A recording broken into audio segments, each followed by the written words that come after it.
Hello there. Thanks for joining us again. These are our Friday afternoon/evening moments where we can share spiritual insights.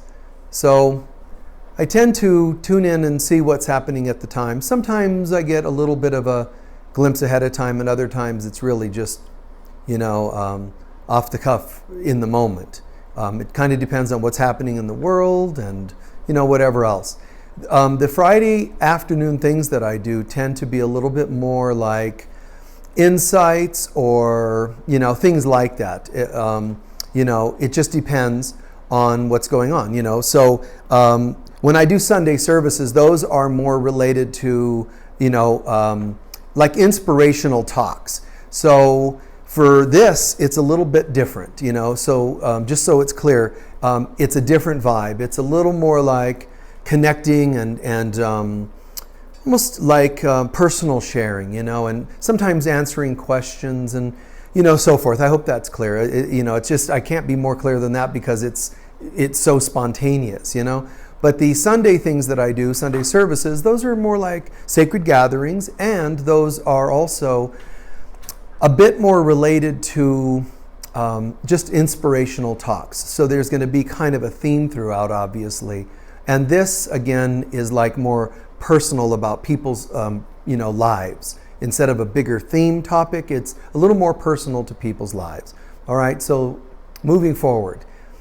One topic that's coming to mind for various reasons, I see a lot of people struggling with weather and a lot of, difficult things that people are going through. And, and then they wonder, why am I living in this place? Why did I move here if this is going to happen, or move there if that's going to happen? That's like saying, why did I get married if it wasn't going to last forever? Why did I have a child if it's going to get sick, and so on and so on. This is the stuff of planet Earth. So let's lighten up a bit for a moment, even when stuff is challenging. It's kind of like Yogananda, Buddha, many, many great teachers have tried to explain. And even Jesus in A Course in Miracles, you will not be without stuff on planet Earth. I know that doesn't sound very optimistic and positive, that some people want to hear, some utopian concepts. This is planet Earth. The very idea, and I've shared this in topics before, the very idea, one of the primary laws here is gravity. And gravity comes from the same word as grave, as in death, which is one of the manifestations of a limited consciousness or human consciousness. Another one is mortal. We're supposedly mortals, which again has to do with the same concept, limited. And that's the world we have. That doesn't mean that's who we really are. It's the world we have, the world we're temporarily living in. Or as again, Yogananda says, remind yourself, this is not my home. And that's a fact. However, we are living here and we have day-to-day things to deal with. But we tend to think, more utopian, like if only this didn't happen, if only that didn't happen. No matter what country, no matter, some countries could seem better than others. No matter what city, some cities could seem better than others. But stuff happens. It happens. You can live in a beautiful small town if that were your thing, and still stuff happens. Because it's Earth. So all I'm saying is, first let's breathe and practice acceptance for a moment. Get out of if only. Get out of maybe I shouldn't have. Let's drop that for a moment and sit in acceptance just for a moment. Let's try that. And if it lasts forever, great. But let's at least try it for a moment. Wherever I am, that's exactly where I've somehow created or co-created being. And this includes relationships. I saw someone recently who said, hey, my partner and I broke up after many years. And this was one of those new age spiritual relationships. They had already had a marriage to a mortal, a human with all the usual human stuff. But then they became spiritual. And you know what happens, guys? We become spiritual, and then we look for and or sometimes find what feels like a soulmate kind of an energy, like a life mate, a spiritual partner, and if you don't mind my saying, it depends on your age group. Sometimes if you're younger, you guys mutually do yoga and shop at some overpriced natural food store that I will not name. And then if you're older, then if you're a female, and if you're attracted to males, often they have a little gray ponytail, because that adds to the whole kind of coolness, and they're more liberal and in style and all that. And I'm just being playful about this, but my point is there are types. Most of us don't go, oh my God, man, I found spirituality, I found self-help, I'm starting to get into meditation and yoga, and there's this guy that I'm going to go looking for who drives a tractor, and goes to tractor pulls. I think those are those things where they have the big wheel trucks and all those kinds of weird things. Yeah, that's my kind of guy. That, of course not. You're going to look for somebody that kind of is a little more relaxed and kind of feels carefree.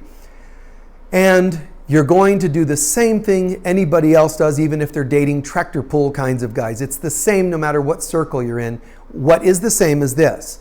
Yes, they might be kind of cleaner energy. They might be nicer, more mellow. They might have gone through more difficult times and have maybe lightened up a bit. Maybe they woke up, and that's very, very cool.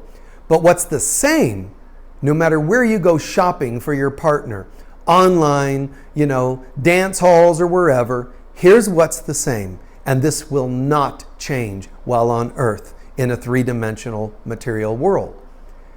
That all the relationships, as I say in my Creating Fulfilling Relationships book, it's funny because that book is subtitled Turning Cellmates into Soulmates, which means turning karmic relationships where you're imprisoned cellmates into spiritual, loving, healing relationships. Not perfect, but just the intentions are different, the goals are different.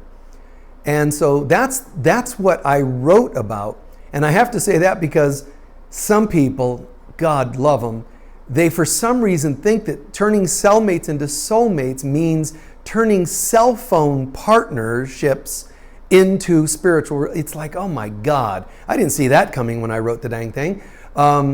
Because first of all, because they don't get my style of humor, and second of all, they must be missing how strange and just how dysfunctional relationships really are, which means the metaphor of a cellmate, imprisoned with each other. But anyway, they all go through the same thing, which is as follows. Stages. There are two primary stages that relationships go through. It can be a relationship with your own body, can be a relationship with your car, with your children, with your partner. It can be a relationship with your workplace. All those are relationships. We always are relating to things. So please don't limit the mind into thinking partnership, relationship means only, full-on partnership kinds of things. They're relationships. We're relating to things. So, they all go through stages, and the first stage is the honeymoon stage. Now, mind you, these are relationships where we like someone. There are people, we don't even reach a honeymoon stage. We just go, I don't like that person right off the bat. Which is really a lesson that has been chosen to avoid. That's not really great, but we do it, it's understandable, but it's not the best choice. But anyway, there's the relationship honeymoon phase when we like someone. And that's like, oh, I love my new job. Oh, I really like this. Oh, I really like that. You have it with me, even if you've never met me, you're having a relationship going, oh, I'm listening to this guy. You can hate me straight off the bat, and that's great, then move on. You could like me. At some point, there's a possibility, unfortunately on earth, because we have grave or gravity, everything is destined to die, which means even the earth could die at some point, right? Even if it's 1 billion years from now, it could happen. But it also means in a world of gravity, it's kind of like an advertisement out to the cosmos, to souls that might want to visit or come back here. Hey everyone, come to the place of gravity where everything is destined to die. And that includes your relationships. You will think you like them, but eventually and inevitably, they're going to be killed by you, meaning you will eventually not like them. You see, understand that. That's how weird this is. There's an ad out there that nobody really pays much attention to because of their own karmic attraction to this place. So they come here and think, oh, it'll be fine for me. But we get here and here's what we do. The honeymoon stage is we get the new job, we get the new house, we get the new car, we get whatever it is, a new thing in our life that we like, people, your children. And there's going to be this, oh, wow, I really love the da-da-da, whatever it is. But our ego has no intention of allowing the love to last. So what it does is it starts to fault find. It starts to judge, of course. But fault find means judging, it's almost like we'll eventually just really judge something as negative. The reason I say fault find is because the judgment starts happening one little fault at a time, especially if you really like someone. And the more you like them, the more tactful your ego has to be, because you're not going to tolerate really loving and appreciating somebody, their good qualities and all that. Assuming they have, good qualities that you really are connecting with, not just addictively, but really. The ego's not going to be okay with that. But we're not going to be okay with the ego just saying, yes, I know you really feel great, but we want to go overboard and find 100 things wrong instantaneously and make you dislike the person. Because we're going to go, wait a minute, that's a bit too much. I like this and you're trying to turn me off to it. It's kind of like if your parents, were talking to you about someone when you were little in school, and you liked somebody. If they really went overboard to push something, it's almost like we have a chance of rebelling against them, a greater chance. But if they saw some things that were of concern and planted some seeds and asked you, hey, keep an eye on this, we might more gradually kind of see those things. Now, the metaphor is not to say that the parents are playing a negative role. I'm just talking about how quickly we can adapt to things or not adapt to them. Whether we like to be deluged with negatives all at once. So, going back to the point, we have this tendency to fault find. And so we look at a person that we think we like, a teacher like this. You might eventually say, I like that Michael guy, but this one time he did a talk about prophecy, and I was very upset because it scared me and I don't like that kind of talk. So I think that guy's kind of negative. And then you just put some little label on me. What happens is when we do that, it makes our ego, it allows our ego to convince us to go, whew, good, wow, I was starting to like that person. Now I'm off the hook. I don't have to like them. See, I have legitimate reasons. And this is what A Course in Miracles calls building a case. So the ego starts downloading little things, little suspicions. Now, the bad news, there's lots of bad news about that. But really it's tragic because there are people, see, the Holy Spirit of God, the blessed Spirit of God is saying this to us. You will never come home without each other. You will not come home alone. You will not come home with just 2 or 3 of you. You will come home together, meaning you do not reach heaven without being heaven consciousness, right? In that level of consciousness. You can't. It doesn't make any sense. You can try and get in the military, but if you can't adapt to the military consciousness, they don't want you. That's true anywhere and everywhere. It's just a matter of time. You're out of there. Sometimes, like heaven would be an instantaneous thing. You're not there. It's not your consciousness. Heaven is a state of oneness. So you can't go to heaven saying, listen, I found 1 or 2 people I liked. We would like entrance, please. The rest of them, they can stuff it. It doesn't work that way. So it's when we understand and accept a level of love and oneness for everyone, everything. What happens is you can't just say, I love everyone, like Pollyanna glasses or pretending. I mean, there's a lot of people that are so full of it, they say things like that. Some of them are just liars and hypocrites in that respect. Others mean well. They say, well, I really do feel like I love people. And that's well intended. But they're both saying things that aren't necessarily truly, through and through, authentically true and accurate. Because when we really get it, then we go through stages of getting it. And one of them is, everything I see is a part of me. So I'm not even going to say, oh, I really love those people out there. Then I'm still not really getting it. When we really get it, we can't not love them. Because they are us, and I am part of God, and I am very holy. A quote from A Course in Miracles. So if God is holy, and I'm made in God's image, then I'm holy, and God is one, then that means all of those people out there are images that I have projected out. And it is my responsibility, and I will inevitably do it. Every one of us is going to do it at some point. Sadly, as Jesus puts in A Course in Miracles, but it can take a very long time.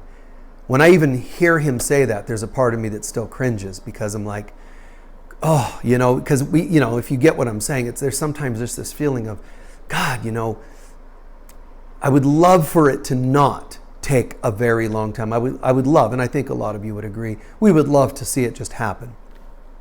So if we really want to see it happen, then we should put ourselves to the test and say, how am I doing with my daily relationships? Because we're not going home into a state of oneness and divinity without understanding the oneness of all. And my oneness of all can't be, we're all one and I don't like some of my oneness. It's, we're all one, and isn't it amazing? There is only love. I feel it. I feel everyone's presence of love because they're my love, and I'm choosing to see nothing but love, feel nothing but love, because I am nothing but love. Why? Because God says so. It's how God created. Not because I'm over here manufacturing that I'm an amazing love being. This is who I really am in God's eyes. So I'm just choosing more and more to drop the veils and the layers of distancing, the pushing away, and instead the allowing and let go and let God, And so this happens, but we practice it in our day-to-day relationships. So when I fault find, if I say, for example, sometimes, we're filming and the team that I use to help me in my promotions and things like that, something goes wrong. And then they get kind of self-conscious, and I myself get a little bummed, like, God, what a bummer. That was a good program we did, and yet something happened on the internet that killed it, and it didn't happen. And, I am sometimes going to get bummed by that. But sometimes the team members get really self-conscious about it or nervous or whatever. And 90-something% of the time, I have to say, I will tell them, guys, let it go. It's okay. I mean, I will look at it within myself because I'm a little bummed, but I don't want them taking it on and being bummed because they did do the best they could. So I will take some time to process that, but I ask them to let that go. The only time I ask them to take it maybe more serious instead of just let it go is if they've done something they knew they should not have done. And by that what I mean is, so now, did you learn from that? I mean, that's what I care about. If they say we got it and it likely will not happen again, and if it does, it's rare, I'm good with that. Because God itself tells us in scriptures that God says, I don't recommend or endorse regret other than you learn from something. So that's kind of where I'm at with that. So my point to that was saying fault finding. I could say, oh, I knew that person wasn't going to be good at this job or that job. See, that's what we start to do. So we're dating someone or we're mating, soul mating and partnering with people. We're going to find fault. And it's kind of, one way out of it is to see how ridiculous it is. Learn to see it and go, I know what I'm doing here. I can see through this. Because if I find fault with you, and I say, well, I noticed you're aging, or I noticed, sometimes you get sad because you lost a loved one and you've never bounced back from that. Well, first of all, I have to ask myself some very serious questions. Here's some of them. Let's say that happened and you tend towards depression and you don't seem to be bouncing back, and I would like a really happy-go-lucky kind of partner. First of all, why do I need a happy-go-lucky partner? Maybe I need them to be up so that I don't have to look at my downs. Think about that, and I hope that made sense. My own issues or downs. Oh, I'm so glad you're up, because sometimes we want up because we feel up and perky, but we need to ask, is it possible I don't just want up to match me? Watch for I need up because I'm not always up. That's one thing I might ask myself.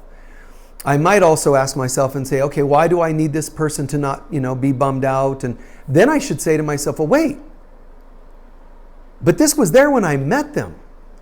So remember, I went through the first stage, the honeymoon stage, and that was there. Wow, I didn't let myself see it, did I? Which means I allowed myself to be in a bit of denial, didn't I? And it's, so you can say to yourself, wow, I gained 2 pounds this week. Well, what happened? Oh, well, I bought a box of sugar-coated cookies, with extra sugar in them, double thick, And I knew I shouldn't have eaten them, but they tasted so good. See, it's almost addictive. When we get into a relationship, first stage, it's kind of like the addiction phase. I don't want to know about what it's going to do to me. I don't want to know that I'm going to have acne or a sugar rush and then a crash or a headache the next day or whatever reactions you get, or that it screws up your sugar balance if you're diabetic or whatever. We already knew that it would do that. And when you meet somebody, they're human. They're human. So it's important to sit instead of just blame and sit and think, ask ourselves like, why did I not want to see that? Not they hid that from me. It's possible. It's possible. Some people are disturbed enough to hide some of their tendencies. But let's try and ask ourselves, if, I'm fairly intelligent, I am a little intuitive. You can say, but they're so good at hiding this. That's possible, but you're intelligent and you're intuitive. So that means it was convenient. It was convenient. When people crucified Jesus, the Bible tells us, and God put blinders on their eyes so they would not see what they were doing. They committed an evil because God made them not know what they were doing. That's kind of ridiculous. The writer then was projecting, saying, how could this have happened? These people should have known what they were doing, and it didn't think it through psychologically and did not think it through to the point of understanding. This is called denial. They were in denial is all that happened. God didn't blind these people to what they were doing, shut off their conscience. That's kind of ridiculous. But they chose that. So we have to ask ourselves, how was that so right on? How was that so dead on? How did I let that happen? How did that fit my needs? And remember, intellectually, you may say it didn't fit my needs. I'm asking you to make believe. Just ask what if and play this searching game. So what if this served a purpose? What purpose might it have been? Might it have been or had? Might it have had? And then your mind, you can start going, well, and then make stuff up, because that's where you're going to start probably scratching into some of the real answers. Well, I was hoping for a really high integrity quality partner, and I met this person and that's what they portrayed.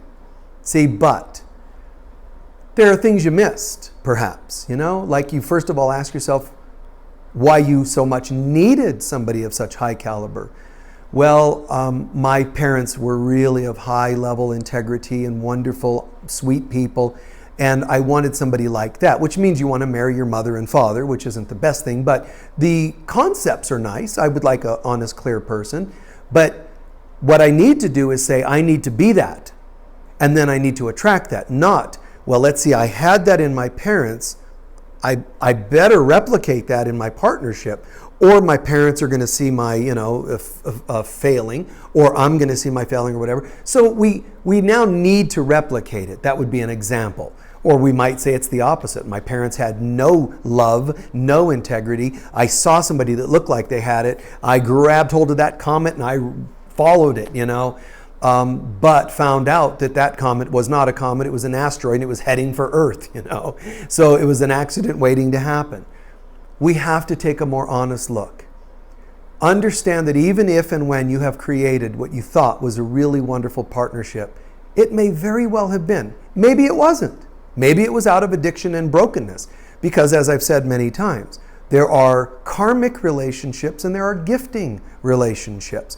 But human beings are so messed up, they tend to make them all into karmic. Even gifting relationships, here's why. Because the gifting relationship comes our way, it's fairly nice and fairly sweet, but we don't know how to handle nice. It's like the person that wins the lottery, the majority of them go broke again. Why? Because they don't accept it in their consciousness. So they just end up ruining the prosperity they received. So we have karmic relationships and gifting, and the gifting ones come our way, and we say to ourselves, but if it's ending, I have to find a fault with it, or else my mind can't accept that it ended. But it can. All you have to do is sit and be responsible and look at it and say, you know what? I'm not going to let that job that I loved be given a negative stamp just so I have a rationale for leaving. Or they got new management, they fired me, but that was only one person at the end that did that. It doesn't have to affect the whole thing. If you liked school, but your last year something sad or unfortunate happened, you shouldn't throw the baby out with the bathwater and say, oh, that's it. School was a terrible experience. If you asked me about school, I can easily tell you that I loathed school. I did not dig school. There was nothing I dug about it for various reasons, mainly because the way they taught was not my style. I mean, they just didn't appeal to my mind because there was nothing deep being taught, and the techniques of teaching weren't my liking. But I can tell you that my first couple of years I liked. I'm not going to let the rest of it make me think that wasn't there. I can think of a relationship or a marriage. I can think of raising children. Things didn't go well for my kids after divorce, and other things kind of happened to them, unfortunately. But I'm not going to let that ruin the absolute brilliant, beautiful, fantasy-like life I had with them when they were little. God, we just had brilliant, sweet, great memories, which I've mentioned in my life here and there. I don't throw it all out. I'm not saying that I do the opposite, because some people refuse to see a negative. They might say, well, I had this partner and we fell in love when we met. Oh, and we were dating for a couple of years, in love, love, love. We went to the most beautiful romantic place for a honeymoon. Beautiful, beautiful, love, love, love. And we had marriage, and it was great for years, and we were together for 9 years. And then the 10th year, he started hitting me, but that was only because he was drinking. He wasn't a bad guy. And so, no, it was a great marriage. You can't do that. You have to be honest. There were lessons in there at the end. Call them what they are. There was maybe good stuff prior. The good stuff might have been good because it was authentic, and it might have been because it was a mask of some kind, and I need to learn my lessons from it. I just want to be honest and truthful about my life, my experience, my consciousness. So I want to know what is first stage and what's second stage. The honeymoon stage is a facade, no matter what. So if I were in the relationship that was 10 years, let's say, and 9 years were great, the last year was terrible, I would simply say to myself, the honeymoon stage, in this case, theoretically it would last 9 years. Usually it doesn't last that long. The honeymoon stage would be 9 years. The 10th year has its purpose too. 9 years honeymoon stage. Some of it may have been authentic. Some of it may have truly been very nice. But it's still a facade. It's still the honeymoon stage, meaning it's not the real deal yet. The honeymoon stage is, you look at the new car, the shine. Doesn't mean it'll never get muddy, But look at it. Oh my God, I could see myself in there. This is beautiful, wonderful car. Oh my God, look, sit in the bucket seats and you sink down and like, oh my God, and on and on and on. That's just like the relationships. When you date and everything just feels like, wow, every time we go out, we're laughing and having fun. That's true for a shallow level of true, but let's face it. We're not usually sitting down at our first few dinners, maybe the first few years even, being real. Usually it's accentuating the positives, we usually call it, right? So something's going to happen, and it's when the second stage comes. And when the second stage comes, it's a huge inconvenience, but it's when the ego is doing one of two things, basically. First of all, the ego cannot forever keep the facade up, because the ego is not something that is eternal, so it can't do anything eternally, except be a pain in the ass to everybody. But it can't even do that eternally, because we die and then we start over again, and so it has to reboot its little game in our mind. So it's not eternal, so it can't keep up a game forever. So the facade has to die. But the ego's brilliant enough to do this. Well, the facade is starting to die, and my little puppets are starting to question. They're starting to sense something, like they might want to go deeper, because in us is God, and it knows. It's like God reflected in our soul, and our soul knows. We can't just play little romantic games forever. Let's get real. And that's when the ego goes, uh-oh, they want to get real. So it's going to have to start creating fault finding, so that we either will fault find, go numb and say, well, heck with it, I'm already in this, so I might as well just stay with it, which is called a jail sentence, and you're in for life, And the other option is we fault find to the point where we say, I can't do this. I don't like you. You're not attractive enough, or you don't do this enough and that enough. Because the ego is trying to cause destruction always. Long term is a preferred type, but when it sees we're getting a little onto it, it'll go for the short kill if it has to. But it wants destruction. And I know there's a lot of variable understandings of what the ego is, but we're using the context of the human ego, which means the darkness in us that does not want us to find the light, right? So in this, God is saying, you know what? I'm banking on you guys doing something different. If you would just call on me, I would help you do something different. Well, we're too busy, God. We don't read books anymore, meditate much anymore, other than with each other, where we're looking at each other's eyes, as we're reading our spiritual books. Isn't that great? That's amazing. Which is really partly cool and partly BS.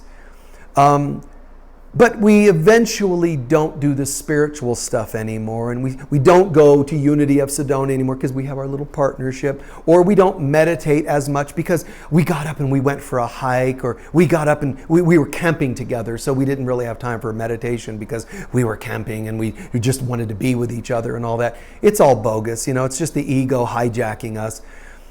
So what we're supposed to be doing, God is saying, I'm just going to sit here and wait for you to ask. So we go to the first stage, we're all distracted. Second stage, fault finding. Second stage, ego's like, yes. God is like, I'm just waiting.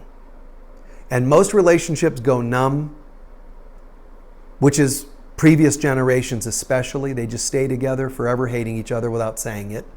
Annoyed with each other, if you don't like the word hate. Annoyed with each other, but not saying it. And then in more modern times, we learn to just, as soon as I don't like you, I trade you in, Just like on the internet now, you can just return things pretty quickly and easily. And sometimes you don't even have to pay for the shipping. The metaphor is you can get rid of people pretty quickly and easily and feel like there's not even any much debt to it. And the sooner you return them, the better off you are. So this is the ego's hope. It's thinking, no matter what you do, I'm going to get you. I'm going to get you into a first stage where you're not deep at all. I'm going to get you into a second stage where you judge each other. And when you judge each other, I'm going to either make you go numb and stay there so that you're dead even while living, or, you'll break free. hating or judging the other person, which is just the way I want it, the ego's saying, and you'll go find another one. And the more often you do this, the more karma you're building, which assures me, the ego, that you will only ever attract karmic relationships. Woohoo! Sounds pretty promising, right? And I think that when I share things like this, a lot of you might be going, oh my God, oh my God, oh my God. Yes, get it. You know, there are a lot of people who are in these that don't want to hear this. They're going to go, oh, this guy's negative, or this guy's a jerk, or he doesn't know what he's talking about. Yeah, I do know what I'm talking about. And people do not want to hear it. I've had dear friends go in the direction of the destructive relationships.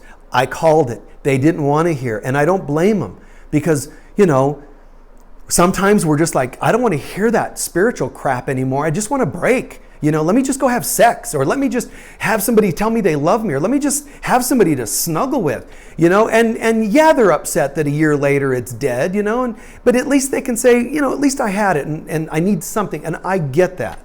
That's the human desperations. I get that. So when it happens, don't overly shame and blame yourself, and know that I would still love you as a friend or as a counselor or whatever I am to a person, a teacher. I would still love and support that. I'm not going to like keep beating you over the head with it, you know. So what I will say is there's another way. Besides stage 1 and 2. Stage 1 and 2 are the human stages, though. That's all there are. You only get one of those two, the honeymoon or the honeymoon's over, and then numb, you know, honeymoon is over, splits into two things. Numb or out of it, but either way, you're not happy. And that is the destiny of human relationships. Pretty cool, huh? You ready to sign off yet? So this guy's just not positive enough. But listen, there's a third stage that nobody goes to because it's not a human relationship. It's a spiritual relationship. This is called in A Course in Miracles a holy relationship, which means not just holy like spiritual, holy, where we see ourselves as one. I refuse to stay in dysfunctional relationship with you and go numb. My friend, my spiritual friend or partner, I refuse. Even if we're just friends or you're my kids, I refuse to go numb and just play a game. We're going to be awake and stay together, or I'm going to be awake and we're going to be apart. But I am committed to awakening. Awakening doesn't mean I'm spiritual and you're not. Sucks to be you. What it means is I'm going to choose to see us as one either way. I'm going to choose to love you either way. Sorry that the love couldn't manifest as a partnership and living together, but I still send you love and respect. The same as if it's your kids. The same as if it's your parents. God, I really tried again, you know, to see if we could have a mutuality and a love and respect. Even the words tick them off. It irritates them. They say, who do you think you are? We're not having to be respectful. We'll do anything we want. You see that it triggers them. Some of us keep trying, and you don't realize that's actually selfish. It's ridiculous or / stupid. Forgive the term, but that's one I like to use sometimes because it's funny to me. But it's ridiculous. But it's also destructive to try to keep dragging people into what you image as a utopian relationship when in fact they don't want to. How is that different from kidnapping a person and trying to force them into a negative experience? You're calling it a positive one, but they don't want to go. So it's more spiritually advanced and mature and evolved to take a breath, cry if you need, but accept it. And then after you brush the dust off and wipe the tears, just state spiritually within yourself and with God, I am still committed to seeing them as whole. And now it's a holy relationship, as a part of me. And the same goes for negative relationships, the ones that didn't start with a honeymoon and honeymoon over stage. The negative relationships, any one of them out there, even people I've heard about on the news or whatever, I don't watch the news, but heard about somewhere, and there's a negative connotation to them. It is my job to still say the same statement. I refuse to hate them. I'm going to learn what I can from this experience, and whoever they are, in them there's a light of God, and I love that light. I don't love the behavior. I don't need to love the behavior. If the behavior is coming from their ego, and the ego is not real, why do I need to love the unreal behavior? No, it's not real, but also it's not acceptable. I don't need to. And I won't enable it if it's before me to make a choice to choose to enable it or not. I won't enable it. That would be my job. So that's where we become teachers of God. We become teachers of love. Not speaking it, we're not hypocrites of love or preachers of love, but real practitioners of love. To be able to say, I'm not saying no to you because I hate you. It's out of love. I see that my presence irritates you, so I probably should go over here. Or, like I said, the variations happen. Whether this is a relationship that we stay together, I still insist on love, or if we part, I still insist on love. So the third stage of relationship is not really one of condition, environment. We're together, we're not together.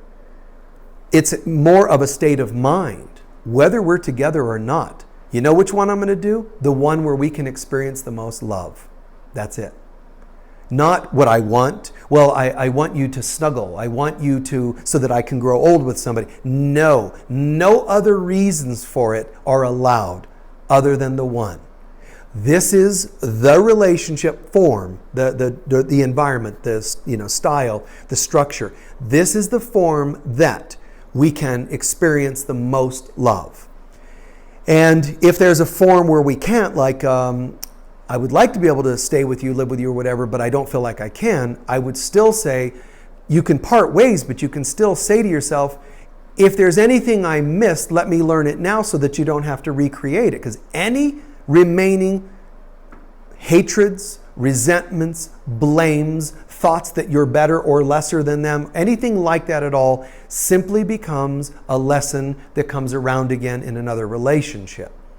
And if that's true, which I promise you it is, what happens then is my next relationship is not even given a chance to be a holy relationship off the start, is it? What happens is they're already set up to bring me lessons that I failed in the other relationship. And if you think about that, then that means even my current one that's not going well might be some lessons from another. So I close with this. It's kind of funny, in the teacher's manual of A Course in Miracles, there's some direct comments Jesus is making about relationships. And it's funny because he's not saying, there's some good ones and there's some bad ones. He just kind of calls them all learning opportunities. So he says, yeah, there's some people that you'll barely know, like acquaintances, and those are learning opportunities. And then those are people we call acquaintances, but he doesn't really address it that way. He's just people that just in passing, pass through our lives, learning opportunities. But then he gets to another category that we would call life mates. He says there's people that you'll spend a great deal of time with, which could include life mates. And he says that doesn't mean there aren't going to be challenges. And he even says, in fact, you might even find like the wording is along the lines of they might become quite contentious, But again, he's not saying, oh, that's sad. You should go and find the right one for you. There is no such thing. They're all just learning opportunities. And our job is to create holiness amongst our thoughts about all human beings ever, throughout all time. Complete love. Unconditional love for everyone, spiritual love for everyone. That's our destiny. It's not just a goal. Thank God it's a destiny. Meaning one day it'll actually come to pass. So why do I want to prolong that by still having judgmental, contentious relations? Do your best to heal all relationships that come into your life. Acquaintances, life mates, or whatever they are. But see through things a little more clearly. Be awake spiritually and see through things. So just recognize that, they will go through stages. Don't say to yourself, just because it's going through a challenging stage, it must mean it's over. But also don't say because it's on a honeymoon stage, it's supposed to be forever. Those are both ego presentations. Honeymoon to basically BS ourselves into getting all, stimulated and excited in the situation. And then the honeymoon's over, getting into fault finding and judgment. Neither of those are God.